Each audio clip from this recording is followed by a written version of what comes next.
ادری اقریب ام بعید ما توعدون، اے نبی ان سے کہہ دیجئے کہ مجھے یہ معلوم نہیں ہے کہ جس چیز کی تمہیں خبر دی جا رہی ہے، جس چیز کا وعدہ تم سے کیا جا رہا ہے، وہ قریب ہے یا دور ہے۔ ٹائم ٹیبل میں نہیں جانتا، لیکن جو میں کہہ رہا ہوں وہ ہو کر رہے گا۔ وَإِنْ أَدْرِي لَعَلَّهُ فِتْنَةٌ لَكُمْ وَمَتَاعٌ إِلَىٰ حِينٍ، اور اسی صورت میں پھر آگے چل کر ایک آیت کے بعد یہ ہے، اور یہ بھی کہہ دیجئے ہو سکتا ہے لعلہ شاید کہ یہ ابھی تمہارے لیے کچھ اور موقع تمہیں مل جائے، آزمائش کا موقع مل جائے، اللہ تعالیٰ تمہیں کچھ بریدنگ سپیس دے دے تاکہ تم اس میں اپنی اصلاح کر سکو، تو گویا کہ آزمائش کی ایک مہلت اور مل جائے تمہیں، یہ ہو سکتا ہے۔ لعلہ فتنۃ لکم ومتاع الی حین، ایک وقت معین تک کے لیے اللہ تعالیٰ تمہیں اور رہنے بسنے کا موقع دے دے، لیکن یہ کہ اس میں کوئی شک نہیں ہے کہ جس عذاب الہی کی میں تمہیں خبر دے رہا ہوں وہ آ کر، اس میں کوئی شک نہیں، کب آئے گا یہ مجھے معلوم ہے۔ اسی کی ایک مثال اور بھی ہے، نوٹ کر لیجئے، جب حضور نے خواب دیکھا، اور نبی کا خواب بھی وہی ہوتا کہ ہم عمرہ کر رہے ہیں، حضور نے صحابہ کو حکم دے دیا۔ سن 6 ہجری کا یہ واقعہ مشہور ہے کہ اب تقریباً 1400 یا بعض روایات میں آتا ہے 1800 صحابہ کے ساتھ آپ احرام باندھ کر عمرے کے لیے اور مکے کا سفر کر رہے ہیں، حدیبیہ تک پہنچ گئے۔ اب وہاں جو صورتحال پیش آئی، مکے والے اڑ گئے، کسی قیمت پر ہم نہیں کرنے دیں گے، گویا کہ خون کی ندیاں بہہ جائیں گی۔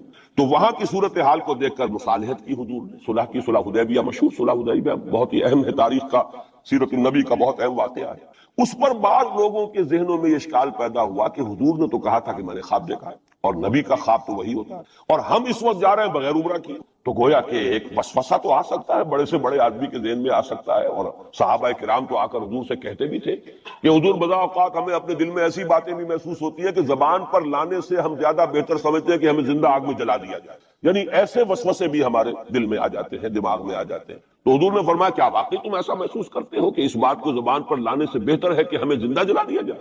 عرض کیا جی ہاں، یہ تو ہمارا، فرمایا ذاک ایمان، یہی تو ایمان ہے۔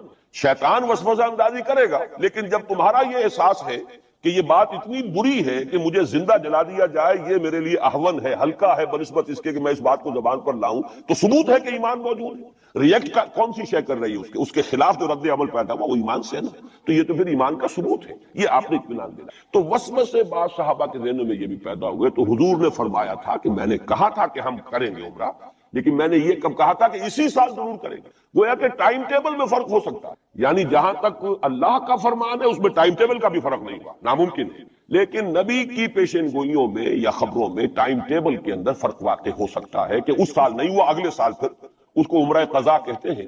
قریش نے یہ مان لیا تھا کہ اس سال تو آپ جائیے، ہماری پریسٹیج جو ہے وہ اسی طرح قائم رہتی ہے، ورنہ تو گویا کہ ہم بالکل ہی آپ کے سامنے بچ گئے اور ہم نے گویا کہ بالکل ہی شکست مان لی۔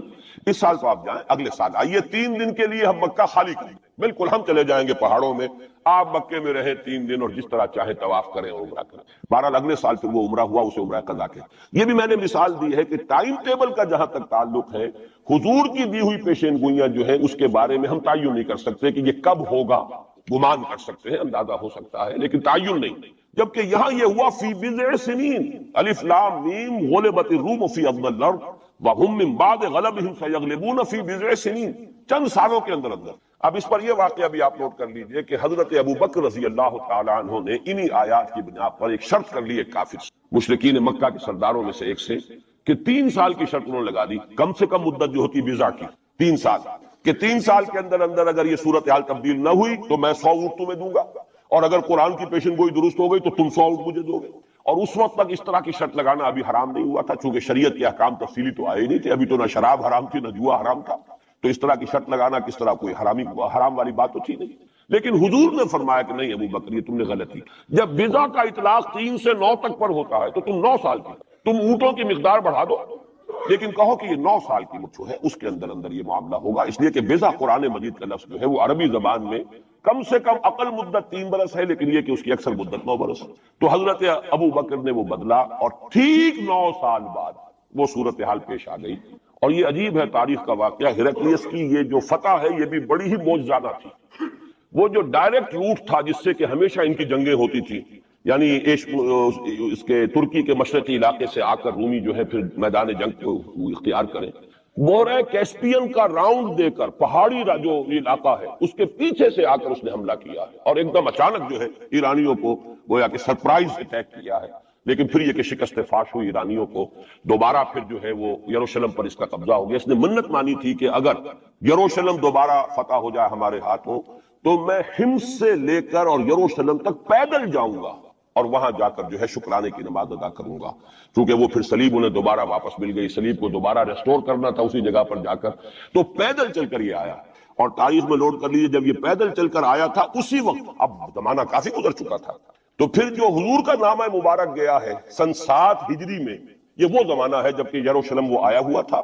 اور اس وقت پھر ابو سفیان کو بلا کر، اس وقت تک وہ ایمان نہیں لائے تھے، حضور کے نامہ مبارک پر پھر ہلیکلیس نے پھر سوال جواب کیے اور معلومات حاصل کی، کون شخص ہے، کیسا ہے، حسب نسب کیسا ہے، اس کا کردار کیسا رہا ہے، کون لوگ اس پر ایمان لا رہے ہیں، جو ایمان لاتے ہیں ان میں سے کوئی واپس بھی جاتا ہے کہ نہیں جاتا، کوئی مرتد بھی ہوتا ہے. بڑا ذہین انسان تھا، بڑا عالم و فاضل انسان تھا، پہچان چکا تھا کہ یہ وہی نبی ہے جن کا ہم انتظار کر رہے ہیں. لیکن وہ یہ چاہتا تھا کہ جیسے قسطنطین نے اس وقت یہ کیا تھا کہ وہ جب اس نے مذہب بدلا ہے، عیسائیت اختیار کی، تو پوری مملکت جو ہے عیسائی ہوئی، تو نظام انٹیکٹ رہا، وہی ان کا بادشاہت کا نظام قائم رہا. چاہتا تھا کہ میرے یہ تمام کے تمام نائبین سلطنت اور جتنے بھی بطاریق ہیں، یہ بطریق پیٹریارکس، یہ سب کے سب بھی میرے ساتھ اسلام قبول.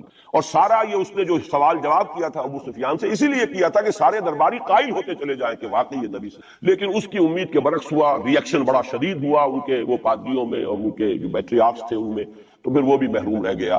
سلطنت کی بیڑی اس کے پاؤں میں پڑی رہ گئی، زنجیر پڑی رہ گئی، وہ اسلام سے محروم رہ. بہرحال اب یہاں نوٹ کیجئے کہ 9 برس بعد 623 عیسوی میں اس کو فتح حاصل ہو. حضرت عمر نے وہ 100 اونٹ حاصل کیے، اگرچہ حضور نے پھر اس کے بارے میں حکم دیا کہ اسے صدقہ کرا، اس کو اب تم اپنے ذاتی استعمال میں نہ لاؤ، صدقہ کرا. اچھا، اس کے ساتھ اس پیشن گوئی میں دوسرا حصہ بھی ہے. الف لام میم غلبت الروم فی ادنی الارض وهم من بعد غلبهم سیغلبون فی بضع سنین للہ الامر من قبل ومن بعد. اللہ ہی کے ہاتھ میں ہے تمام معاملات کا اختیار، پہلے بھی اور بعد میں بھی. یہ تو ایمان کی بنیادی حقیقت ہے. وَيَوْمَئِذٍ يَفْرَحُ الْمُؤْمِنُونَ، اور اس روز اہل ایمان بھی بہت خوشیاں منا رہے ہوں گے. یہ اس پیشن گوئی کا دوسرا حصہ ہے. عین بدر کے دن یہ خبر آئی ہے کہ یہ پیشن گوئی صحیح ہو گئی. 9 برس ہو گئے، سن 5 جو نبوی سے اور غزوہ بدر 623 عیسوی میں غزوہ بدر ہو رہا ہے، 622 میں ہجرت ہے اور 623 میں غزوہ بدر ہو. اور جس روز فتح مسلمانوں کو حاصل ہوئی ہے بدر میں، اور سرداران قریش جو ہے وہ کھجور کے کٹے ہوئے تنوں کے مانند جو ہے پڑے ہوئے نظر آئے ہیں میدان بدر میں، عین اسی وقت فتح کی خبر آئی ہے کہ رومیوں کو دوبارہ فتح حاصل ہو گئی ایرانیوں. یومئذ یفرح المؤمنون، اس دن اہل ایمان کو بھی بہت فرحت حاصل ہوگی، بہت خوشی حاصل ہوگی، وہ بھی جشن منا رہے ہوں گے بے نصر اللہ، اللہ کی مدد سے. بدر میں جو اللہ تعالیٰ کی نصرت آئی ہے، ینصر من یشاء، وہ تو مدد فرماتا جس کی چاہتا ہے. وَهُوَ الْعَزِيزُ الرَّحِيمُ، اور وہ زبردست ہے، رحم فرمانے والا ہے. وعد اللہ، اب دیکھیے ذرا تاکید کا انداز دیکھیے. وعد اللہ، یہ اللہ کا وعدہ ہے. لا یخلف اللہ وعدہ، اور کان کھول کے سن لو، اللہ اپنے وعدے کے خلاف نہیں کرتا. وَلَكِنَّ أَكْثَرَ النَّاسِ لَا يَعْلَمُونَ، لیکن اکثر لوگوں کو علم حاصل نہیں ہے، اکثر لوگ جانتے ہیں. یہ جو میں نے آیات اور اس کا تاریخی پس منظر، کچھ تھوڑا سا جغرافیائی جو اس کا پس منظر ہے، وہ سارا آپ کے سامنے رکھا ہے. اس کا مقصد یہ ہے کہ ایک طرف تو جو پیشین گوئیاں ہیں ان کے بارے میں تعلیم یافتہ لوگوں کے ذہنوں میں بھی جو اگر کوئی اشکال ہے کہ حدیث میں جو پیشین گوئیاں آئی ہیں تو وہ رفع. ہمارے نزدیک قرآن اور حدیث میں کوئی فرق نہیں. قرآن بھی ہمیں محمد کے ذریعے ملا صلی اللہ علیہ وسلم. مجھ پر تو نازل نہیں ہوا، کسی اور پر نازل نہیں ہوا، ابو بکر پر نازل نہیں ہوا، نازل تو محمد پر ہوا صلی اللہ علیہ وسلم. وہ بھی آپ کی زبان مبارک سے ہمیں عطا ہوا ہے، آپ سے لیا ہے صحابہ نے، صحابہ سے تابعین نے، تابعین سے تبع تابعین نے. اور اس کے لیے ریٹن ورڈ ذریعہ نہیں بنا ہے، اصل جو ہے یہ اسپوکن، زبان سے زبان.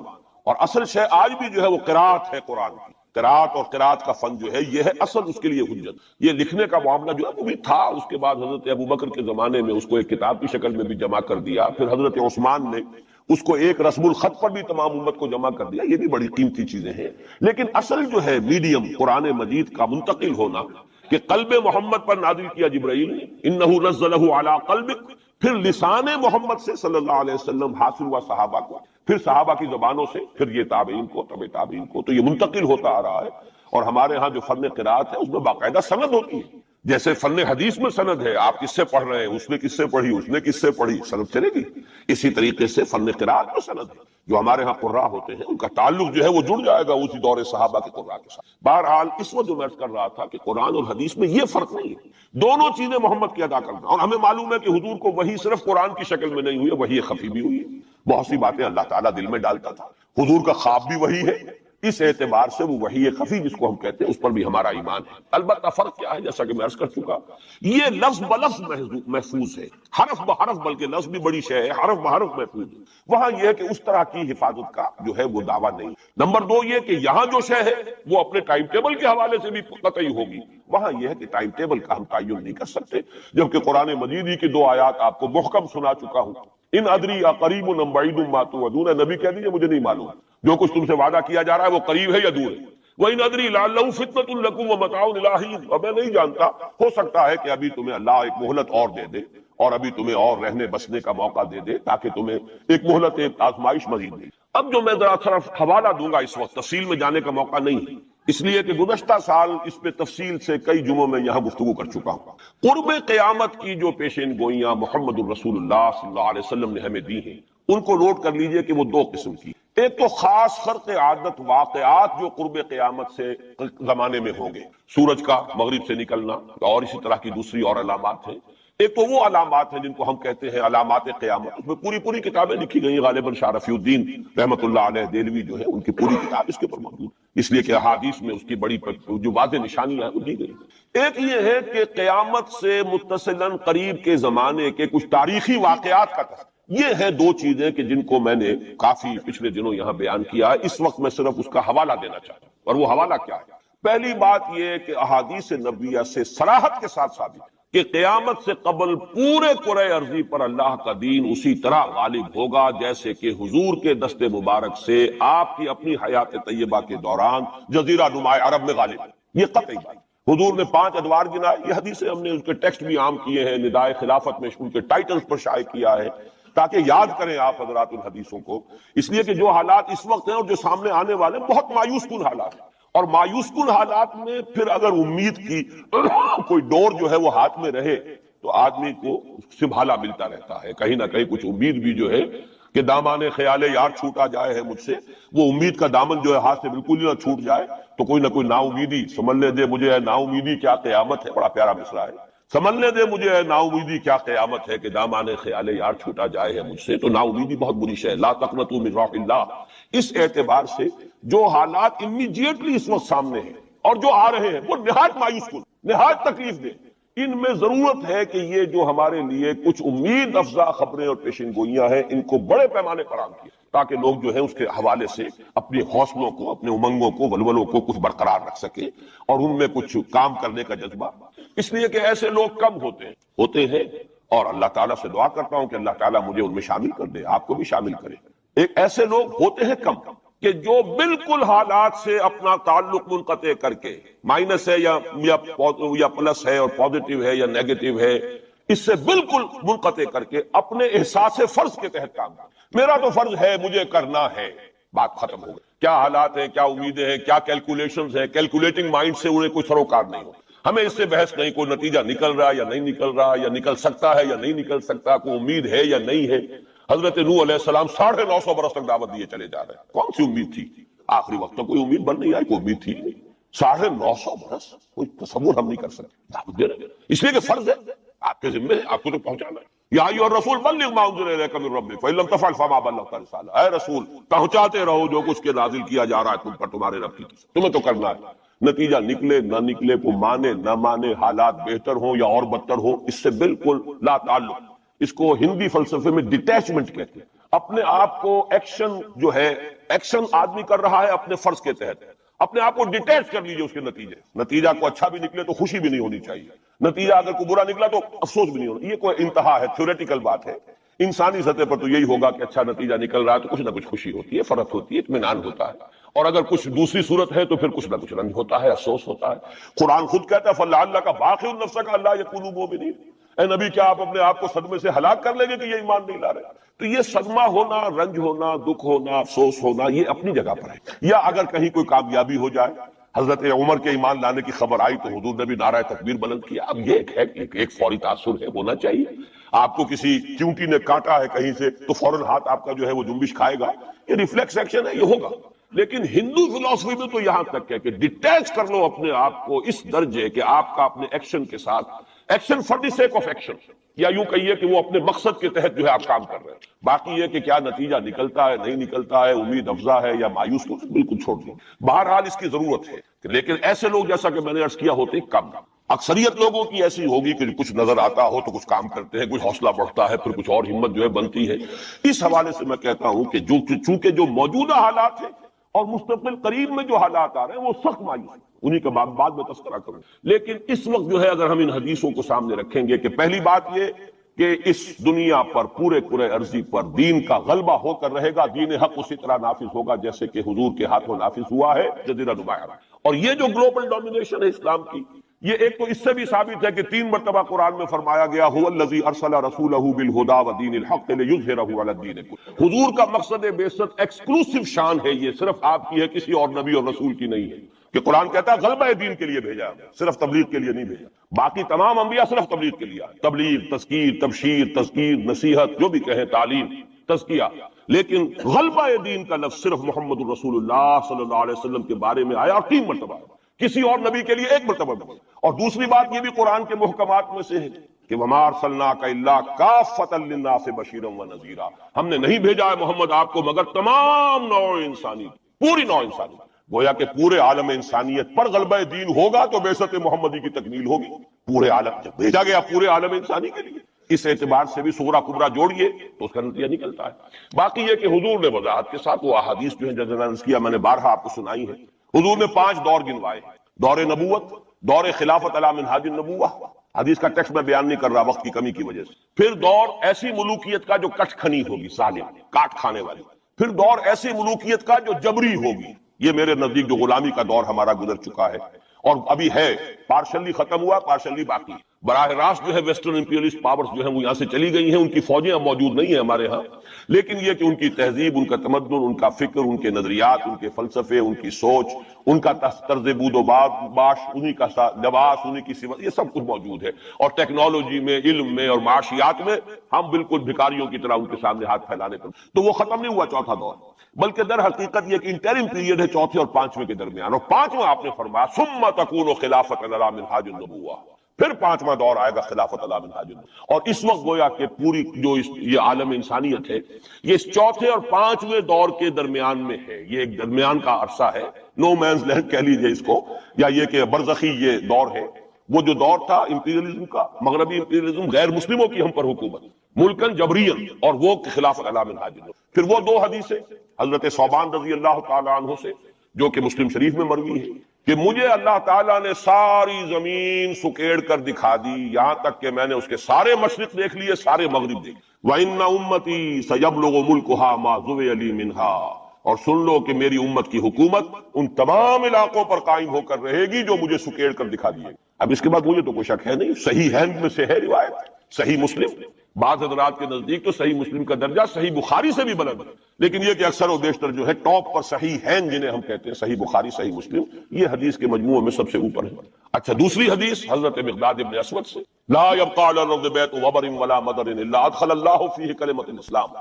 اللہ تعالیٰ اس روئے ارضی پر ایک گھر نہیں چھوڑے گا، نہ اینٹ گارے کا بنا ہوا گھر، نہ کوئی کمبلوں کا بنا ہوا خیمہ جس میں اسلام کو داخل نہ کرے. البتہ اسلام کا داخلہ 2 طریقوں سے ہوگا، بعز عزیز و ذل ذلیل. یا تو گھر والا اور خیمے والا اسلام قبول کر لے گا تو اسلام کے اعزاز کے ساتھ اس کا بھی اعزاز ہو گیا. وَلِلَّهِ الْعِزَّةُ وَلِرَسُولِهِ وَلِلْمُؤْمِنِينَ، عزت تو ہے اللہ کے لیے، اس کے رسول کے لیے، اہل ایمان کے لیے. گھر والا بھی اس کا اعزاز ہوا، اس کے گھر میں اسلام داخل ہوا اس کے اعزاز کے ساتھ. اگر نہیں قبول کرے گا تو نیچے ہو کر رہنا پڑے گا. یؤتُوا الجزیۃ عن یدٍ وَهُمْ صاغرون، چھوٹے ہو کر جزیہ پیش کرنا ہوگا. تو گویا کہ اسلام تو اس کے گھر میں بھی داخل ہو گیا، لیکن وہ بدبخت اعزاز اسلام سے خود محروم. لیکن غلبہ تو ہو گیا نا. یدخلون فی دین اللہ افواجا کی وہ شکل تو ہو گئی کہ اللہ کا دین جو ہے وہ غالب ہو گیا.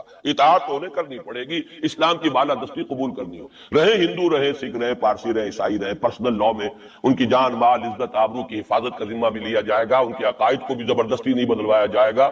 ان کے مندروں، گردواروں اور کلیساؤں اور سلوتاس جو ہے سینیگاگ، ان کی حفاظت کی جائے گی، لیکن بالادستی اسلام.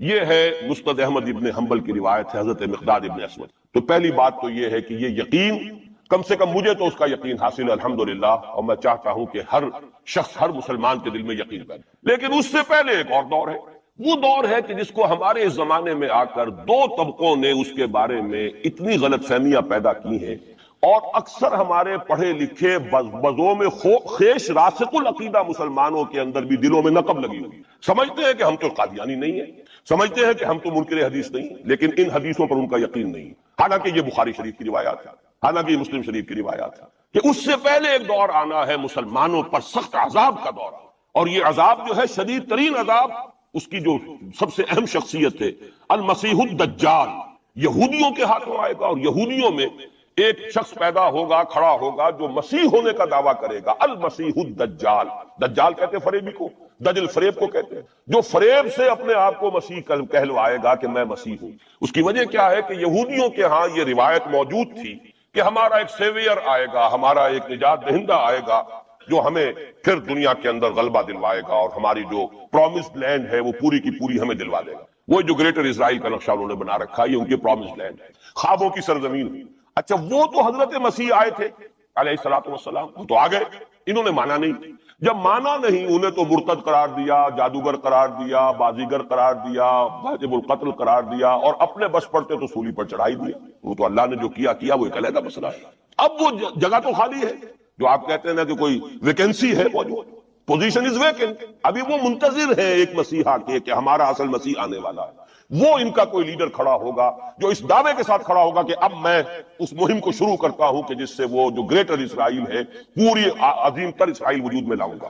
دیر کیا لگتی ہے، کوئی وزیر اعظم جو بھی ہو اسرائیل کا کھڑا ہو جائے ڈٹ کر کہ ٹھیک ہے وی ڈکلیئر وار، اور ہم تو یہ علاقے اب لے کر رہے ہیں، جس کو کہ اس نے بھی کہا ہے، یہ جو اس وقت ہے ریبین جو ہے، اس کے بارے میں خیال یہ ہوا تھا کہ جب یہ وزیر اعظم بنا اسرائیل کا کہ یہ بڑا ماڈریٹ ہے، بہت ایسا ہے ویسا ہے، اور اس نے وہ امریکن سے اپنا وہ 10 بلین کا جو لون لینا چاہتے تھے اس کو اوکے کرانے کے لیے کچھ دنوں کے لیے نئی سیٹلمنٹس کی تعمیر کا کام بھی سسپینڈ کر دیا، تو بڑی امیدیں ہو گئی چلو جی ایک پروسیس آف جو پیس ٹاک شروع ہو جائیں اور یہ ہو جائے، لیکن سب ثابت ہو چکا ہے۔ اسی زمانے میں وہ گیا اپنے فوجی ہیڈ کوارٹر میں، اور جا کر وہاں پہ اپنے فوجی آفیسرز کی وہ جو اب لوگوں میں تشویش ہو گئی ہوگی کہ ہم کس خواب کو دیکھ رہے ہیں اور یہ شخص کدھر چلنے لگ گیا ہے، تو جا کر کہا اور رپورٹ ہوئی ہے خبر، اس نے کہا یہ نہ سمجھو کہ گریٹر اسرائیل کو میں نے چھوڑ دیا، اس کا نقشہ تو میرے دل پر کندہ ہے، اور میں منتظر ہوں وہ وقت آئے کہ ہم وہ گریٹر اسرائیل آئے۔ کوئی شخص کھڑا ہو جائے گا، اس کے لیے وہ ڈکلیئر کر دے گا، کوئی شکلیں اور کوئی سچویشن ہو سکتی ہے۔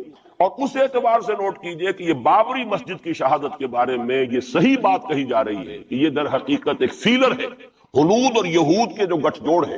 یہ میں آپ کو پہلے بتا چکا ہوں کہ یہ جو وہاں کا ہندو فنڈامنٹلسٹ ہے ہندوستان کا، باقاعدہ وفد گئے اسپین یہ معلوم کرنے کے لیے کہ اسپین میں مسلمانوں کو جو ایکسٹرمینیٹ کیا تھا کس طریقے سے کیا۔ باقاعدہ یہ تو ریسرچ کرتے ہیں، محنتیں کرتے ہیں، اور بہت ہی مستقل مزاجی کے ساتھ کام کرتے ہیں، ان تو باقاعدہ اس کا بھی جائزہ لیا ہوا۔ پھر اسرائیل کے ساتھ جو ہم کے کانٹیکٹ ہو رہے ہیں، اور ابھی جو اسرائیل کا وزیر اعظم وہاں پہ آنے والا تھا، وہ وزیر خارجہ غالباً کسی وجہ سے ابھی جو صورت ہو گئی ہے اس کو ملتوی کیا ہے، تو یہ در حقیقت یہ دیکھنا ہے کہ مسلمانوں کے اندر جان ہے تو کتنی، یہ فیلرز پھینکے جایا کرتے ہیں، اندازہ ہو جائے کتنا ریئیکشن، وہ ریئیکشن جتنا کچھ تھا ہو لیا۔ اور ہمارا ریئیکشن ہونا کیا ہے؟ اس سے پہلے جب مسجد اقصیٰ کے ساتھ جو بھی بے حرمتی ہوئی اور جب یروشلم گیا ہے، کتنا کو رونا پیٹنا ایک دفعہ تو پورے عالم اسلام میں ہو گیا تھا، اب کہاں ہے وہ رونا پیٹنا؟ اب تو ریکنسائل کیے بیٹھے، اب تو وہی عرب ممالک ایک ٹیبل پر جا کر میڈرڈ میں تو بیٹھ آئے نا آخر اسرائیل کے ساتھ، اور اب مسلسل گفتگو ہے واشنگٹن میں جو ہے، ایک پہلا round, second round, third round, کبھی تو اس کے ساتھ ایک میز پر بیٹھنا گوارا نہیں تھا، اس کو ریکگنائز کرنے کا کوئی سوال نہیں تھا، اب اس کی باتیں بھی ہو رہی ہیں۔ تو معلوم ہوتا ہے کہ یہ سارے جو ہیں حالات، یہ کوئی ایسی باتیں نہیں ہے، کوئی فیری ٹیلز ہوں، یہ کوئی پریوں کی کہانیاں ہوں جو آنے والی ہیں کیسے ہم مان لیں۔ یہ صحیح عقیدہ اسلامی ہے، حضور احادیث حضرت مسیح علیہ السلام زندہ آسمان پر اٹھائے گئے، اور وہی حضرت مسیح علیہ السلام دوبارہ آئیں گے، اور یہودیوں کا آخری قلاقمہ انہی کے ہاتھوں ہوگا۔ اور یہ در حقیقت قرآن مجید کا جو فلسفہ ہے انبیاء اور رسول کے بارے میں، اس کے عین مطابق ہے۔ جس قوم کی طرف کوئی رسول بھیج دیا جاتا تھا، وہ قوم جب رد کر دیتی تھی رسول کی دعوت، اتمام حجت کر دیا رسول نے، 950 برس تک دعوت دی، قوم نے رد کر دیا۔ یا حضرت ہود نے کتنے عرصے دعوت دی، اس کی وضاحت نہیں ہے، طویل عرصے تک دی، قوم نے رد کر دیا۔ حضرت صالح نے کتنے عرصے دعوت دی، قوم نے رد کر دیا۔ پھر کیا ہوتا تھا؟ اس قوم کو ہلاک کر دیا جاتا تھا، ختم کر، پھر اس کا نام و نشان نہیں چھوڑا جاتا تھا۔ فَقُطِعَ دَابِرُ الْقَوْمِ الَّذِينَ ظَلَمُوا، جڑ کاٹ دی جاتی تھی اس ظالم قوم کی۔ لا یرا الا مساکنہم، اب ان کے صرف مسکن نظر آتے تھے، وہ رہنے والے نظر نہیں آتے تھے۔ چلے جائیے قرطبہ میں دیکھ لیجئے، اور غرناطہ میں جا کر محل دیکھ لیجئے الحمرا، لیکن جو لوگ یہاں کبھی آباد تھے ان کا نام و نشان بھی نہیں ہے۔ یہ تو اب جو آثار قدیمہ ہے، سیریں کر لیجئے جا کر۔ مسجد قرطبہ بھی ہے، سیر کر لیجئے. وہ تو اقبال کو تو خیر کوئی اجازت بھی مل گئی تھی نماز پڑھنے کی خاص کوئی، ورنہ وہاں پر تو اس کا بھی امکان نہیں ہے. اس کے ہارٹ میں جو ہے وہ چیپل موجود ہے، چرچ موجود ہے. بہرحال یہ سارے جو معاملات ہیں جان لیجیے طریقے سے کہ یہ واقعات جن کی خبریں دی گئی ہیں یہ بالکل اس کے مطابق حالات کا جو ہے نقشہ بیٹھتا چلا جا رہا ہے. کوئی یہودی لیڈر کھڑا ہوگا اور وہ مسیح کا دعویٰ کرے گا میں ہوں مسیح، چاہے وہ خود بھی جانتا ہو کہ میں جھوٹ بول رہا ہوں اور جانتا ہوگا کہ جھوٹ بول رہا ہوں، لیکن یہ کہ تمام اس یہودیوں کو جمع کرنے کے لیے لازم ہوگا کہ وہ دعویٰ کرے. اس لیے کہ اب بھی موجود ہے جو لوگ جانتے ہیں یہودیوں کو، یہودی اب بھی سپلٹ ہیں. ان میں جو زیادہ مذہبی طبقہ ہے وہ زائنسٹ نہیں ہے بلکہ وہ ان سے اختلاف کرتا ہے. زائنزم کی اپنی ایک تحریک تھی، وہ یوں سمجھیے کہ ایک ریشسٹ نیشنلسٹ موومنٹ ہے، وہ ایک نسلی قومیت کے اوپر چلنے والی جو ہے وہ ایک قوم پرستانہ حکومت جو ہے تحریک ہے. جو مذہبی طبقہ ہے، جو یہودی داڑیاں رکھتے ہیں اور جو لمبے لمبے بال رکھتے ہیں اور کالی ٹوپیاں پہنتے ہیں اور لمبی شیروانیوں ٹائپ جو ہے ان کے لانگ کوٹس ہوتے ہیں اور یہ وہاں مینہٹن میں بڑے نظر آتے ہیں گھومتے ہوئے اور بہت سرمایہ دار ہیں، اسی لیے نیو یارک کو جو یارک کہا جاتا ہے. وہ یہودی جو ہے وہ ان میں بڑا طبقہ بھی موجود ہے کہ جو اس زائنزم کو اور اسرائیل کو تسلیم نہیں کر رہا. تو ظاہر بات ہے کہ ان کے لیے ضرورت ہوگی کہ کوئی مذہبی اپیل آئے. منتظر تو وہ بھی ہے مسیح کے، اب آنا تو نہیں ہے، وہ مسیح جو آئے گا وہ تو آئے گا ان کی ہلاکت کے لیے. اس سے پہلے کوئی کھڑا ہوگا اور اس کو پھر یہ مذہبی یہودی بھی مان لے. نتیجہ یہ ہوگا کہ جو بھی پوری دنیا کا یہودی ہے وہ اس ایک علاقے میں آ جائے گا اور وہ اپنے اس گریٹر اسرائیل کے لیے پھر جو وہاں پر جنگ کی بھٹی دہکے گی. یہ کتاب الملاحم، اکثر جو حدیث کی کتابیں ان کے آخر میں آ کے کتاب الملاحم کا باب ہے علیحدہ، جس میں کہ اس دور کی خبروں کا جو ہے حضور نے پوری پیشن گوئیاں کی ہے کہ یہ کچھ ہونا ہے. جہاں تک المسیح الدجال کا تعلق ہے اس کے بارے میں تو الفاظ یہ ہیں کہ کوئی نبی اللہ کا ایسا نہیں گزرا کہ جس نے مسیح الدجال کی فتنے سے خود پناہ طلب نہ کی ہو. اللہ خود حضور کی جو دعائیں ہیں معصورہ اس میں ہے وہ اعوذ بک من فتنۃ المسیح الدجال، اے اللہ میں تیری پناہ طلب کرتا ہوں فتنۃ مسیح الدجال سے. وہ فتنہ اب سر پر آیا، یہ چند سالوں کی بات ہے اور اکثر و بیشتر کچھ اور حوالوں سے بھی، وہ نوسٹروڈیمس کے حوالے سے ہو یا کسی اور کے حوالے سے ہو، پیشین گوئیاں وغیرہ. دنیا میں اس وقت پوری اس فضا کے اندر جو مذہبی فضا ہے یورپ کی وہ بھی بہت پریگننٹ ہے اس حوالے سے کہ یہ پیشن گوئیاں اور اس طرح کی خبریں اور اس طرح کی آمد. چنانچہ میں کئی مرتبہ کر چکا ہوں کہ آپ کو امریکہ میں بمپرز کے اوپر سٹیکرز ملتے ہیں مسیح is coming, Jesus is coming. یہ عیسائیوں کا ہے، وہ بھی منتظر حضرت مسیح کی آمد کے، ہم بھی منتظر حضرت مسیح کی آمد کے. وہی مانا کہ حضرت مسیح نازل ہوں گے، حضور نے خبر دی ہے، اور آ کر مسلمان کے پیچھے نماز پڑھیں گے. وہ ایک امتی کی حیثیت سے آئیں گے، اب نبی کی حیثیت سے نہیں آئیں گے، بلکہ اپنی امت جو ہے یہود جنہوں نے کہ ان کو انکار کر دیا تھا قبول کرنے سے، ان کو سزا دینے آئے، انہی کی ہلاکت اور بربادی کے لیے آئیں گے. جیسے کہ حضرت نوح کی نگاہوں کے سامنے ان کی قوم ہی نہیں ان کا بیٹا بھی غرق کیا نگاہوں کے سامنے، جس طرح کہ حضرت ہود کی نگاہوں کے سامنے ان کی قوم جو ہے وہ برباد کی گئی. اسی طریقے سے اللہ کا یہ قانون رہا ہے کہ جس قوم کی طرف رسول بھیج دیا اس قوم نے اگر رد کر دیا دعوت کو، اس قوم کو اسی رسول کے سامنے ہلاک کیا گیا تاکہ نظر آ جائے کہ یہ تمہارے جو مجرم ہیں یہ کیفر کردار کو پہنچ گئے.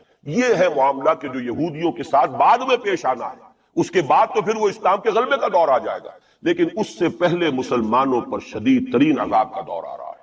اور یہ خبریں جو ہیں یہ بھی احادیث میں، اسی لیے میں نے کہا تھا کہ موجودہ حالات اور امیڈیٹ فیوچر بہت ڈارک ہے، بہت گلومی ہے مسلمانوں کی. البتہ مسلمانوں میں اور مسلمانوں میں ایک فرق ہے، یہ اس کو نوٹ کیے. میں ساری باتیں جو کہہ رہا ہوں محکمات قرآنی کی بنیاد پر، میرا تو بہرحال جو بھی اب زندگی گزری ہے قرآن مجید کے پڑھنے پڑھانے میں گزری ہے، اسی پر سوچ بچار ہے. گفتگو میری ہے تو قرآن کے حوالے سے الحمدللہ، دعوت ہے تو قرآن کی ہے. تو میں جو کچھ کہہ رہا ہوں، لیکن اب ہر چیز کے لیے تفاصیل سے اور تفصیل کے ساتھ دلائل بیان کرنے کا یہ وقت نہیں ہے. مختلف مواقع پر میں اس کے لیے دلائل دیتا رہا ہوں. لیکن نوٹ کر لیجئے، میں نے اسی مسجد میں ایک دفعہ ہیومن جیوگرافی کا لفظ استعمال کیا تھا کہ یہ جو تاریخ انسانی ایک جغرافیہ بھی ہے. تقریباً 600 کروڑ دنیا میں اس وقت حضرت آدم کی نسل آباد ہے. ان میں سے 1/5 1 ارب سے زائد ہے، 120 کروڑ کے لگ بھگ ہیں مسلمان. ان سے دگنے ہیں عیسائی حضرت مسیح علیہ السلام کے نام لیوا. باقی جو ہے وہ پھر بقیہ ہیں، ہندو ہیں، بدھ ہیں، یہ ہیں وہ ہیں. لیکن یہ سمجھ لیجئے کہ یہ ہے ہمارا اس وقت ہیومن جیوگرافی کا ایک معاملہ. یہ جو 120 کروڑ کے قریب مسلمان ہے، کلمہ گو ہے، محمد کا امتی ہے صلی اللہ علیہ وسلم. اب اس کے 2 حصے کر لیجئے. 20 کروڑ کے لگ بھگ ہے عرب، اور عرب سے مراد ہے جن کی اس وقت مادری زبان عربی ہے، جو عربی بولتے ہیں، عربی سمجھتے ہیں، عربی ان کی زبان. نسلاً سب کے سب عرب نہیں ہیں، ان میں بربر بھی ہے، شمالی افریقہ کے بربر ہیں نسلی طور پر. لیکن یہ کہ جب مسلمان وہاں غالب آ گئے ان کی زبان ہی ختم ہو گئی، تہذیب بھی ختم ہو گئی، وہ بالکل پورے عربائزڈ ہو گئے. یہاں تک کہ سوڈانی پورے عربائزڈ ہیں، ان کی عربی زبان ہے، عربی بولتے ہیں. تو یہ سب کے سب جو اس وقت میں عرب جو کہہ رہا ہوں وہ در حقیقت عرب جو کہ عربی بولنے والے ہیں، اور دوسرے جو ہے نان عرب وہ تقریباً 100 کروڑ. اور اس میں بھی نوٹ کر لیجئے ان میں سے لگ بھگ 40 کروڑ سب کانٹیننٹ میں آباد ہے۔ سب کانٹیننٹ پاکستان، بھارت اور بنگلہ دیش، 40 کروڑ۔ کتنی بڑی تعداد ہے امت مسلمہ کا، 1/3۔ اگر ٹوٹل 120 کروڑ ہے تو ٹوٹل کا 1/3 جو ہے وہ ان 3 ملکوں کے اندر ہے، جو کبھی ایک ہندوستان ہوتا تھا۔ اسی لیے میں اس کے لیے لفظ استعمال کرتا ہوں بر عظیم پاک و ہند، اس میں 40 کروڑ کے قریب مسلمان۔ بہرحال اس میں جو تقسیم ہے ادھروئے قرآن وہ دو کی، امیین اور آخرین، یہ قرآن کی اصطلاحات ہے سورہ جمعہ میں۔ هو الذی بعث فی الامیین رسولا منہم، ایک امیین ہے جن میں سے خود حضور تھے، عرب، آپ کی زبان عربی اور انہی کی زبان میں قرآن نازل ہوا۔ نوع انسان را پیام آخری حامل او رحمت للعالمین، وکذالک انزلناہ قرآنا عربیا لعلکم تعقلون۔ لعلکم تعقلون میں تو مخاطب نہیں ہوں، میری زبان تو عربی نہیں ہے۔ لعلکم تعقلون میں کون مخاطب ہے؟ وہ جن کی زبان عربی ہے۔ ان لوگوں کو اللہ نے رتبہ زیادہ دیا، فضیلت دی۔ اس سے بڑی فضیلت کیا ہوگی؟ حضور انہی میں سے ہیں صلی اللہ علیہ وسلم۔ منہم هو الذی بعث فی الامیین رسولا منہم، انہی میں سے۔ پھر یہ کہ ان کی زبان میں اللہ نے اپنا کلام نازل کیا، فضیلت بھی بڑی ہوئی۔ لیکن فضیلت جہاں بڑی ہوتی ہے ذمہ داری بھی زیادہ بڑی ہوتی ہے، اور زیادہ بڑی ذمہ داری والا آدمی کوتاہی کرتا تو سزا بھی زیادہ بڑی ہوتی ہے۔ تینوں چیزیں جو ہے لازم و ملزوم ہیں۔ جن کے درجے ہیں سوا، ان کی سوا مشکل ہے۔ درجہ سوا ہے، بلند ہے، ذمہ داری بھی زیادہ ہے، کوتاہی ہوگی تو سزا کی بھی زیادہ مستحق ہوگا۔ اس کا مصداق ہے عالم عرب، خاص طور پر وہ جو اصل عرب ہے پرانے، لیکن طبعاً چاہے وہ غیر عرب تھے لیکن عربی زبان اب ان کی مادری زبان ہو چکی ہے، وہ بھی اس میں شامل ہو۔ ان پر اصل سزا کا دور ان پر آنا ہے، اور ایک عجیب بات ہے انہی پر اصلاً ایک سزا کا دور پہلے بھی آیا، یہ سیکنڈ ٹائم ہے۔ جیسے کہ بنی اسرائیل کے بارے میں آیا ہے، وَقَضَيْنَا إِلَىٰ بَنِي إِسْرَائِيلَ فِي الْكِتَابِ لَتُفْسِدُنَّ فِي الْأَرْضِ مَرَّتَيْنِ وَلَتَعْلُنَّ عُلُوًّا كَبِيرًا۔ بنی اسرائیل کے لیے بھی ہم نے طے کر دیا تھا کہ 2 مرتبہ تم سرکشی کرو گے اور ہمارے عذاب کے کوڑے تمہاری پیٹھ پر برسیں گے۔ یہی معاملہ بنی اسماعیل کا۔ پہلا دور ان پر آیا تھا کب؟ آج سے 750 برس قبل، کروڑوں قتل کروائے تاتاریوں کے ہاتھوں۔ ان کی حکومت ختم، آخری خلیفہ بنی عباس اس کو نکال کر محل سے اور جانور کی ایک کھال کے اندر لپیٹ کر، اور تاتاریوں نے اپنے گھوڑوں کے سموں تلے کو کاٹا، اور پھر انہی تاتاریوں کو اسلام کی توفیق دے دی، اسلام کا جھنڈا ان کے ہاتھ میں تھما دیا ہے۔ آیا فتنہ تاتار کے افسانے سے پاسماں مل گئے کعبے کو صنم۔ اس کے بعد کچھ عرصے رہا معاملہ ہسپانیہ میں عربوں کا، آج سے 500 برس قبل وہ بھی ختم۔ تو عربوں پر ایک دور تو وہ آ چکا، لیکن وہ دور ایکسٹرمینیشن کا نہیں تھا، وہ دور کاہے کا تھا؟ معزول کر دیے گئے۔ امت کی جو قیادت تھی وہ غیر عرب کو منتقل ہو گئی۔ ترک کون تھے؟ غیر عرب۔ ترکوں ہی کے اندر سے یہ 4 جو ہے یہ سٹاکس نکلے ہیں، ایک سٹاک ایک ہے، 4 اس میں سے آپ کہہ لیجئے کہ مختلف اس کی شاخیں ہیں۔ ترکان تیموری ہندوستان میں آ گئے، ترکان صفوی ایران میں آ گئے، ترکان سلجوقی مڈل ایسٹ میں رہے بہت عرصے تک، اور پھر ترکان عثمانی کا تو کہنا ہی کیا ہے۔ وہ تو گویا کہ جو وہ رومن امپائر تھی اس کا جانشین جو بنا ہے، وہ در حقیقت اس کے بعد وہ تو آل عثمان کی حکومت ہے۔ ترکان عثمانی، یہ عثمان حضرت عثمان نہیں ہے رضی اللہ تعالیٰ عنہ، یہ ایک تاتاری سردار ہے عثمان، جن کی اولاد ہے جس کو آپ آٹومان ٹرکس کہتے ہیں، اور یہ پھر سلطنت جو ہے آٹومان گریٹ آٹومان کنگڈم، جو کہ اب ختم ہوئی ہے اس صدی میں۔ پہلی یہ جو صدی ہے اس کی ابتدا میں پہلی جنگ عظیم کے بعد اس کا خاتمہ ہوا ہے، اس کا بس صرف ایک سمجھیے کہ نشان ترکی کی شکل میں رہ گیا ہے، باقی وہ گریٹ امپائر اسی کے ریمننٹس بوسنیا میں بیٹھے ہوئے جن کے اوپر اس وقت ظلم ہو رہا ہے، انہی کے جیورجیا میں بیٹھے ہوئے۔ جیورجینز تو ہے بھی اصل میں ٹرک، نسل ٹرک ہے، بوسنینز جو ہے ٹرکس نہیں ہے، لیکن یہ اسی زمانے میں اسلام لائے تھے جبکہ یہاں پر آل عثمان کی حکومت قائم ہوئی تھی، اور پورا مشرقی یورپ جو ہے وہ ترکان عثمانی کے زیر لگی۔ بہرحال یہ ایک سزا کا دور جو ہے وہ تو آ چکا، دوسری سزا اور سختر سزا کا دور اب آ رہا ہے۔ اس کا آغاز گلف وار سے ہو چکا، جیسا کہ میں نے عرض کیا ٹائم ٹیبل کوئی نہیں دیا جا سکتا، خبریں موجود ہیں اس کے بعد یہ ہونا ہے، یہ ہونا ہے، یہ ہونا ہے، اور 8 اقساط میں ہم ندائے خلافت میں وہ مضمون شائع کر چکے، جس میں احادیث میں زیادہ تر سنن ابی داؤد کی روایات ہیں، بڑی تفصیل موجود ہے، اور یہ ہے مجھے بھی پسند نہیں، آپ کو بھی پسند نہیں، اور پسند نہ ہونے کی وجہ سے زبان پر ہم نہیں لاتے، اسی وجہ سے لوگ جو ہے ناواقف ہیں۔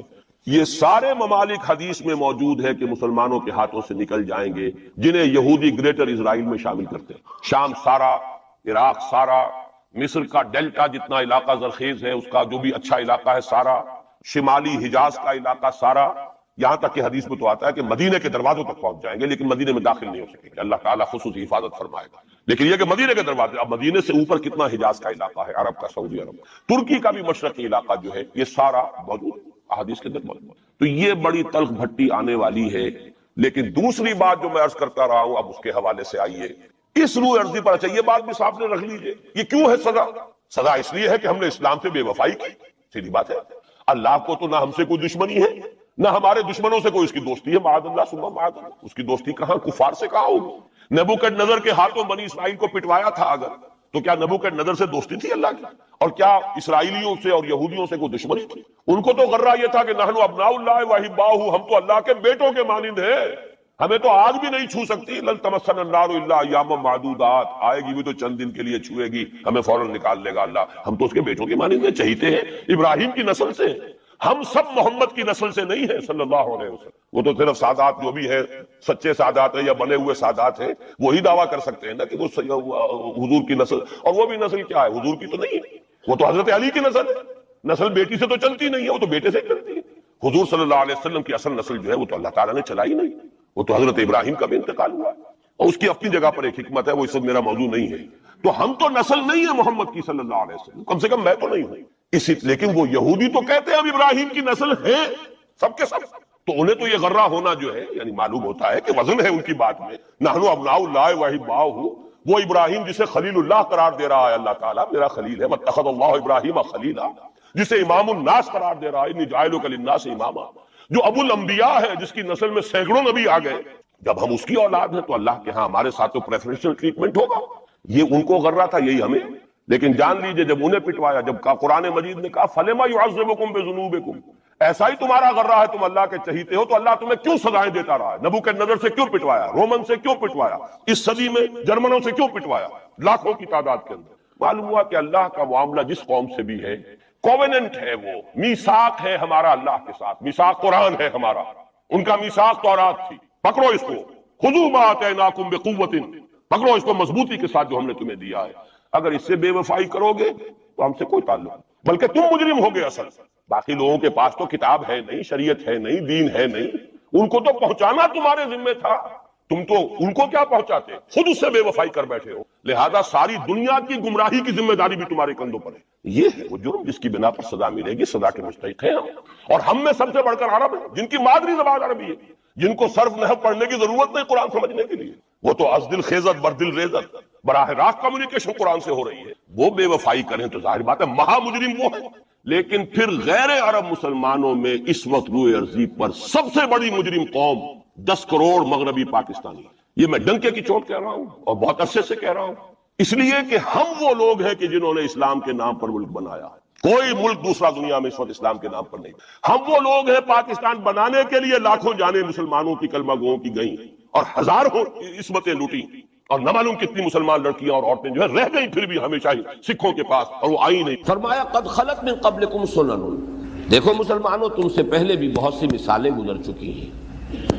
اب یہ گویا کہ ماضی کی طرف اشارہ کیا جا رہا ہے، فسیروا فی الارض، تو ذرا زمین میں گھومو پھرو، چلو پھرو، فانظروا کیف کان عاقبۃ المکذبین، تو ذرا پھر دیکھو کہ کیا حشر اور انجام ہوا ہے جھٹلانے والوں۔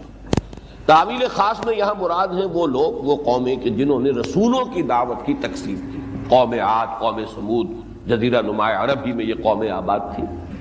لیکن مکذبین کا لفظ عام ہے، جھٹلانے والے، اللہ کی باتوں کو جھٹلانے والے، حقائق کو جھٹلانے والے، نصیحتوں سے اور صحیح مشوروں کو رد کر دینے والے، جو بھی حقائق سے اعراض کریں گے وہ بھی مکذب ہیں، اس اعتبار سے کہ وہ حالات کی تکذیب کر رہے ہیں، حقائق کی تکذیب کر رہے ہیں۔ تو اس اعتبار سے اگرچہ مراد اصلاً یہاں وہ قومیں ہیں عاد سمود کہ جنہوں نے رسولوں کی تکذیب کی، لیکن یہ کہ فانظروا کیف کان عاقبۃ المکذبین، اس کے اندر لفظ عام جو ہے اس کے حوالے سے جنہوں نے بھی حقائق کو جھٹلایا، جنہوں نے بھی جو بات کہی گئی، جیسے کہ کئی رسولوں نے کہا اپنی قوموں سے وَلَٰكِن لَا تُحِبُّونَ النَّاصِحِينَ، کیا کریں ہم، تم پر تو یہ ہلاکت آنی ہی تھی، اس لیے کہ ہم نے تو ہر ممکن کوشش کی کہ تمہیں صحیح راستے کی طرف بلا لیں، لیکن تم اپنے خیر خواہوں کو پسند نہیں کرتے، تم تو ان کو پسند کرتے ہو جو تمہیں دھوکے دیں، تمہیں فریب دیں، سبز باغ دکھائیں، تم تو ان کی باتوں پر دھیان کرتے ہو۔ تو یہ ایک جنرلائزڈ اس سے نتیجہ نکالیے، آگے چلیے۔ ھذا بیان للناس وہدی وموعظۃ للمتقین،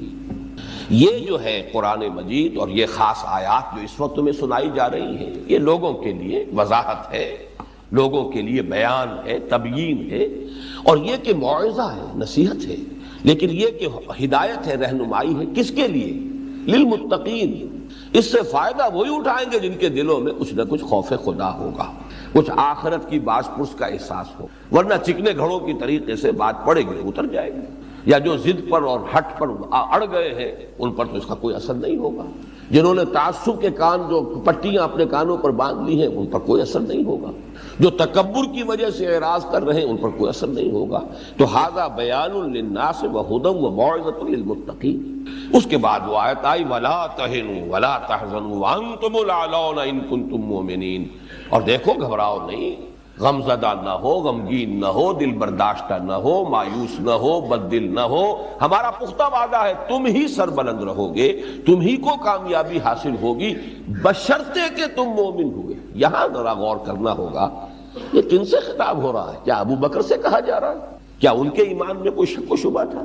کیا عمر اور عثمان اور علی اور حمزہ اور عبد الرحمن ابن عوف اور زبیر اور طلحہ رضی اللہ تعالی عنہم اجمعین کیا ان کے بات ہو رہی ہے؟ اس سے آگے بڑھ کر کیا یہ مہاجرین کی بات ہو رہی ہے؟ نہیں، بات سمجھیے، قرآن کا یہ اسلوب ہے کہ عام الفاظ آتے ہیں وہاں مراد خاص ہوتے ہیں۔ پورے قرآن میں جہاں منافقوں سے بات ہوئی ہے کہا گیا یا ایھا الذین آمنوا، کہیں بھی یا ایھا الذین نافقوا آیا ہی نہیں۔ یہ تو آپ کو سیاق و سباق سے دیکھ کے پتہ چلتا ہے کہ یہاں صادق الایمان لوگ مخاطب نہیں ہیں بلکہ منافق مراد ہیں، اس لیے کہ دعوے دار تو وہ بھی ہیں ایمان کے، اس لیے یا ایھا الذین آمنوا کے عموم میں تو وہ بھی شامل ہیں۔ تو یہاں سمجھیے کہ اصل کس کی طرف اشارہ ہو رہا ہے؟ یہ وہ مسلمان ہیں کہ جن کا تعلق مدینہ منورہ سے ہے، انصار کی جماعت، ان میں ظاہر بات ہے کہ بڑی تعداد میں کچے لوگ بھی شامل ہو گئے تھے۔ اس کی وجہ کیا ہے؟ مکے میں جو شخص ایمان لایا مار پڑنی شروع ہو گئی، بائیکاٹ ہو رہا ہے، سوشل بائیکاٹ ہو رہا ہے، بھوکا مارا جا رہا ہے، زنجیروں میں جکڑ دیا گیا ہے، انگاروں پر لٹا، ظاہر بات ہے وہ تو بھٹیوں میں سے گزر چکے، پھر گھر بار چھوڑ کر اہل و عیال کو بھیڑیوں کے رحم و کرم پر چھوڑ کر آئے تھے۔ اب ان کے ایمان میں اور ان کے تمام پختگی میں تو کسی شک و شبے کی گنجائش ہی نہیں۔ مدینے میں جو لوگ ایمان لائے جہاں صادق الایمان بھی تھے، بہت تھے، لیکن یہ کہ وہاں حالات کی وجہ سے کچے پکے لوگ بھی آ گئے، اس لیے کہ ایمان لانے سے مار تو کوئی پڑتی نہیں ہو۔ اس حوالے سے ابھی ان کو بھٹیوں میں سے گزرنا تھا کہ مہاجرین تو گزر آئے بھٹیوں میں سے، وہ تو کندن بن چکے، زر خالص بن چکے، تمہارے اندر ابھی کچھ لوگ ہیں کہ جن کی کچھ تربیت کی ضرورت ہے، جنہیں آزمائشوں کی بھٹیوں میں سے گزارا جانا ضروری ہے۔ تو دیکھ لو اگر تم اس میں سے گزر گئے اور تم نے اپنے ایمان کا ثبوت دے دیا، جیسے کہ غزوہ احد کے بارے میں آپ کو معلوم ہے کہ حضور 3000 کی نفری لے کر مدینے سے نکلے ہیں، 700 واپس آ گئے، معلوم ہوا کہ کم سے کم 1/4 تعداد جو ہے، اب ان میں سے ظاہر بات ہے 3000 میں سے مہاجرین بھی تھے، تو انصار کے اعتبار سے تو محسوس ہوتا ہے کہ جو مدینے کے مسلمان تھے ان میں تو خاصی معتدل تعداد جو ہے، اگر آپ نسبت و تناسب نکالیں گے تو وہ ان کچے پکے یا منافق لوگوں کی تھی۔ تو یہاں جو بات کہی جا رہی اصل میں تعویل خاص کے حوالے سے سمجھ لیجیے، مخاطب وہ ہیں وہ جن کے ایمان کا ابھی جو ہے وہ رنگ گہرا نہیں ابھی ہوا تھا، ابھی وہ بھٹیوں میں سے گزرے نہیں تھے، آزمائشوں میں سے گزر کر، جسے اقبال نے کہا ہے چوں پختہ شوی، جب پختہ ہو جاؤ، یا جسے کہیں اکبر نے کہا تھا کہ تو خاک میں مل اور آگ میں جل، جب خشت بنے تب کام چلے، ان خام دنوں کے عنصر پر بنیاد نہ رکھ تعمیر نہ کر۔ تو وہ مہاجرین جو تھے وہ تو خاک میں مل کر اور آگ میں جل کر آئے تھے، وہ تو پکے ہو چکے تھے، لیکن یہاں ابھی لوگوں کو ضرورت تھی۔ تو ان کنتم مومنین، اگر تم نے ایمان کا واقعی تقاضا پورا کر دیا تو پھر وعدہ ہمارا ہے اور پختہ وعدہ ہے کہ سربلند تم ہی رہو گے۔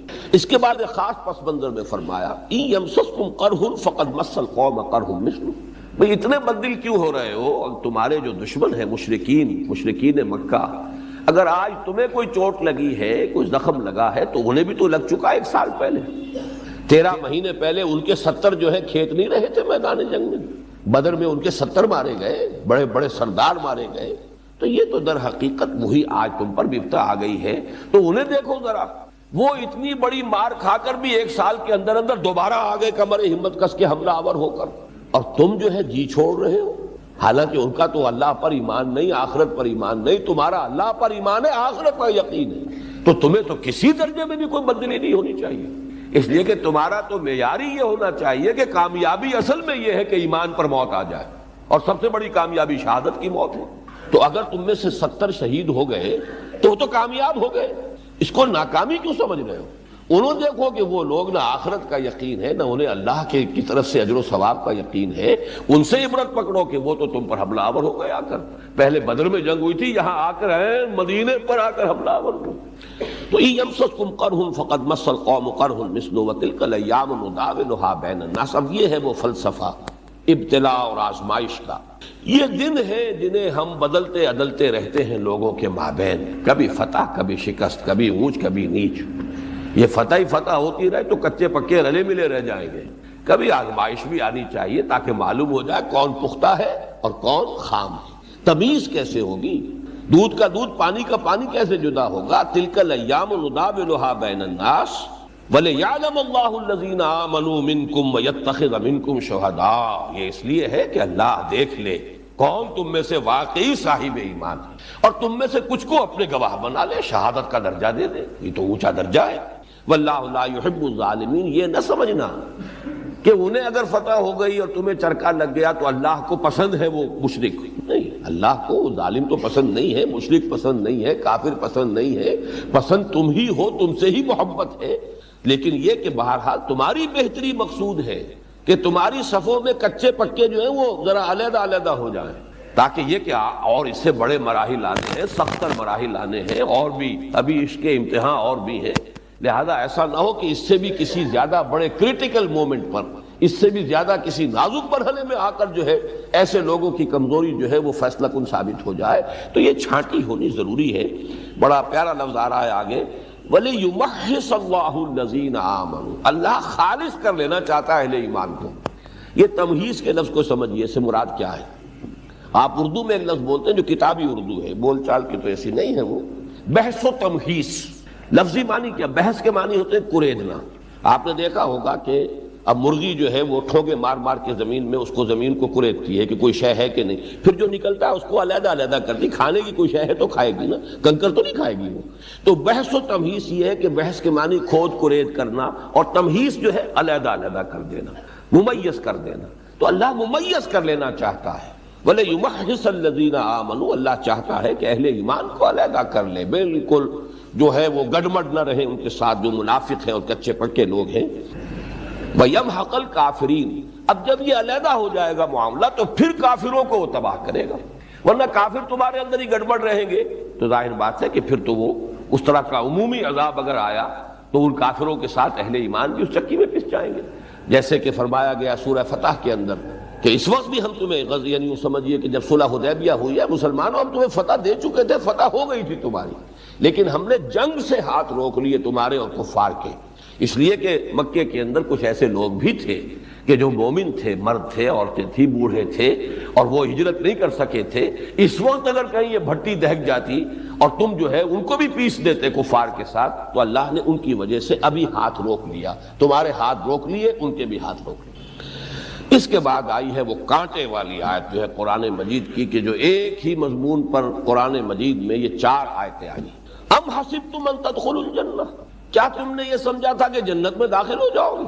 ایک بات تو یہ نوٹ کیجئے کہ یہاں بات تو ہو رہی ہے فتح اور شکست کی، بات فوراً اللہ نے کی جنت کی، کیا مطلب؟ یہ فتح و شکست جو ہے دنیا میں، اس سے تمہیں دلچسپی ہوگی، ہمیں تو اصل دلچسپی یہ کہ کون ہے ہمارے اصل بندے جو ہمارے گھر میں جو ہم نے ان کے لیے تیار کیا ہوا جنت میں پہنچ جاتے ہیں، ہماری دلچسپی تو اس سے ہے۔ ہم تو چھانٹی کر رہے ہیں اہل جنت کی، اور تم بھی اگر صاحب ایمان ہو تو تمہارا معیار کامیابی کا یہ نہیں ہونا چاہیے کہ فتح ہوئی یا شکست ہوئی، کامیابی ہوئی یا ناکامی ہوئی، یہ ہونا چاہیے جس کا خاتمہ ایمان پر ہو گیا وہ کامیاب ہو گیا، چاہے نہایت قسم پرسی کے عالم میں اس کی موت ہوئی ہو، چاہے جیسے کہ ابو جہل نے بدبخت نے حضرت سمیہ کو ہلاک کیا ہے، انتہائی سخت ٹارچرز دے کر کیا ہے، پھر شرمگاہ میں برچھا مارا ہے، جوان بیٹے کے سامنے برہنہ کیا ہے، کیا کچھ نہیں کیا ہے، لیکن وہ تو کامیاب ہو گئی۔ اسی لیے حضور وہاں سے گزرتے تھے اور فرماتے تھے اصبروا یا آل یاسر فإن موعدکم الجنہ، اے یاسر کے گھر والوں صبر کرو، تمہارے وعدے کی جگہ جنت ہے۔ تو اللہ کو تو دلچسپی اس سے ہے، یہ فتح و شکست دنیا میں یہ تو اونچ نیچ ہوتی رہتی ہے، اس سے کوئی اصل مسئلہ نہیں ہے، اصل مسئلہ تو ہے جنت کا۔ ام حسبتم ان تدخلوا الجنہ، یہ نہیں کہا کہ کیا تم نے یہ سمجھا تھا کہ کامیاب ہو جاؤ گے اور تمہیں فتح حاصل ہو جائے گی، نہیں، حالانکہ بحث وہی ہو رہی ہے، لیکن اصل نصب العین کیا ہونا چاہیے وہ ہے حصول جنت۔ اصل نصب العین کیا ہے؟ فلاح اخروی، اس کو نمایاں کیا ہے۔ تمہاری نگاہ تو وہاں جمی ہونی چاہیے۔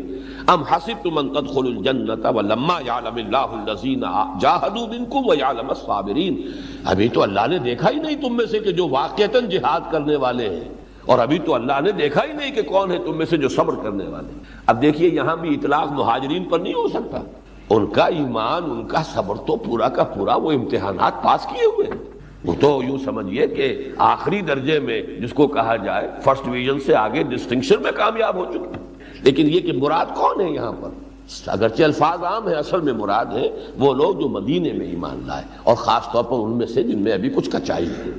تو فرمایا ابھی ہمیں گزارنا ہے، ہمیں دیکھنا ہے کون تم میں سے واقعتاً ایمان لائے ہیں، صدق دل سے لائے ہیں، پختگی کے ساتھ لائے ہیں، جن کے دلوں میں ایمان راسخ ہو گیا ہے، اور کون واقعتاً صبر کرنے والے ہیں، جمے رہنے والے ہیں، ڈٹے رہنے والے ہیں، امتحانوں میں سے، آزمائشوں میں سے کامیابی کے ساتھ گزر جانے والے ہیں۔ تو ابھی یہ مرحلہ جاری رہے گا۔ وَلَقَدْ كُنْتُمْ تَمَنَّوْنَ الْمَوْتَ مِنْ قَبْلِ أَنْ تَلْقَوْهُ، اور یہ بھی ذرا نوٹ کیجئے کہ ایک ہماری اس علاقے کی ہریانے کی زبان کی ایک کہاوت ہے کہ تھوتھا چنا باجے گھنا، یہ عام طور پہ کہتے ہیں خالی برتن زیادہ کھڑکتا ہے۔ تو جن لوگوں کے دلوں میں ایمان قدرے کم تھا وہ زیادہ بڑے بلند دعوے کرتے تھے، ارے ہمیں تو شہادت چاہیے، بس اللہ کی رضا چاہیے، ہمیں تو کچھ نہیں چاہیے دنیا سے، ہم تو چاہتے ہیں کہ فوراً جو ہے شہادت کی موت ہمیں حاصل ہو جائے۔ چنانچہ یہ فیصلہ کہ غزوہ احد میں میدان میں جا کر مقابلہ ہوگا، یہ بھی کچھ پرجوش نوجوانوں کے اصرار پر حضور نے کیا، ورنہ حضور کی اپنی رائے بھی یہ تھی کہ مدینے میں محصور ہو کر دفاع کیا جائے۔ اور یہ کہ عبداللہ ابن ابی، اب یہ بھی ایک بڑی عجیب بات ہے، نوٹ کر لیجئے کہ کبھی ایسا ہو سکتا ہے کہ ایک ہی بات، ایک ہی رائے نہایت اخلاص کی بنیاد پر بھی ہو اور منافقت کی بنیاد پر بھی ہو، رائے تو ایک ہے، لیکن ایک شخص وہی رائے دے رہا ہے نہایت خلوص کی بنیاد پر۔ حضور کی رائے بھی وہی تھی کہ مدینے میں محصور ہو کر مقابلہ کیا جائے، عبداللہ ابن ابی کی رائے بھی وہی تھی، لہذا ظاہر کسی بات کا اور ہے اور باطن کچھ اور ہے۔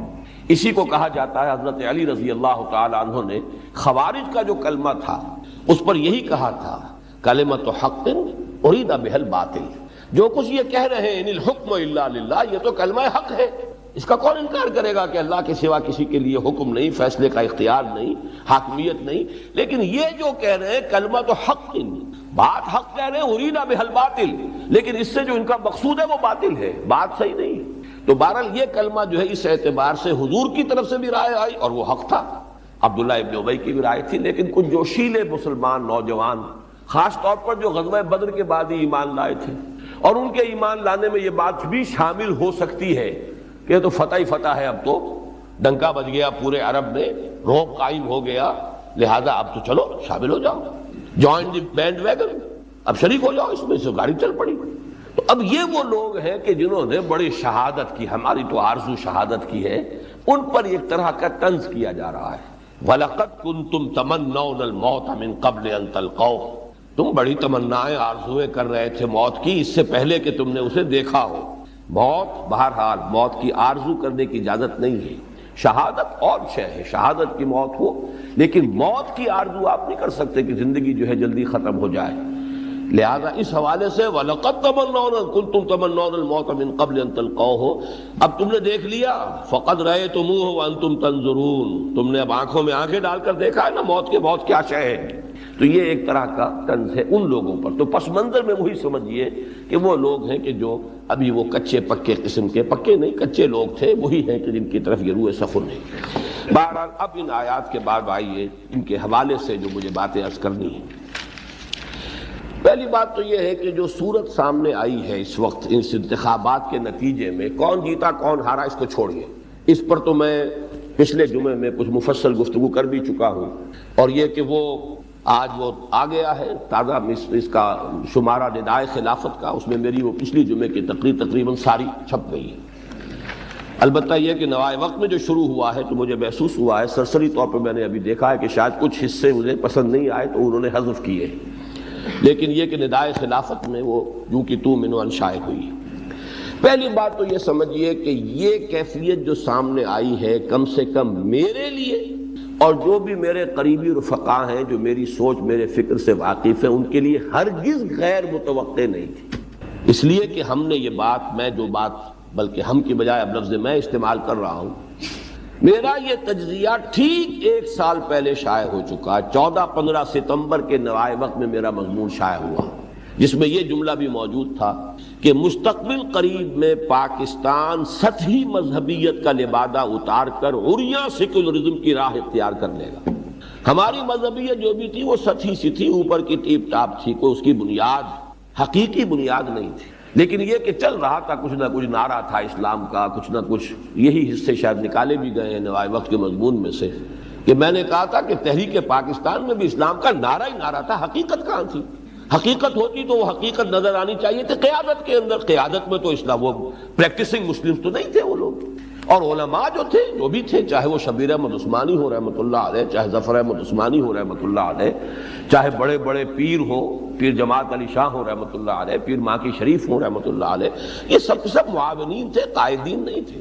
تحریک پاکستان کی قیادت پریکٹسنگ مسلم پر مشتمل نہیں تھی، ان کا کردار، ان کا اخلاق یہ اپنی جگہ پر ہے، لیکن یہ صداقت، امانت، دیانت، یہ چیزیں تو وہ ہیں کہ جو کسی غیر مسلم میں بھی ہو سکتی ہیں، ان کے کردار، ان کا کریکٹر، جس کو ہم کہتے ہیں مذہبی آدمی، شاعر اسلام کا پابند ہو، عبادات پر پابند ہو، حلال اور حرام پر کارمند ہو، اگر یہ نہیں ہے تو پھر وہ عامل آدمی تو نہیں ہے، عملی انسان تو نہیں ہے۔ بہرحال یہ سمجھ لیجئے کہ ہمارے پاس جو کچھ اسلام ابھی تک چلا آ رہا تھا وہ در حقیقت ایک سطحی سا، جسے ونیئر کہتے ہیں، آج کل آپ کو معلوم ہے کہ فرنیچر بنتا ہے، نیچے جو ہے وہ جو بھی کچھ ہو، اوپر بڑا خوبصورت ونیئر جو ہے وہ ٹیک کا لگا دیں یا کوئی اور اعلیٰ قیمت کا، وہ ونیئر ہوتا ہے، معلوم ہے اس کے نیچے یہ پوری ٹھوس لکڑی نہیں ہے۔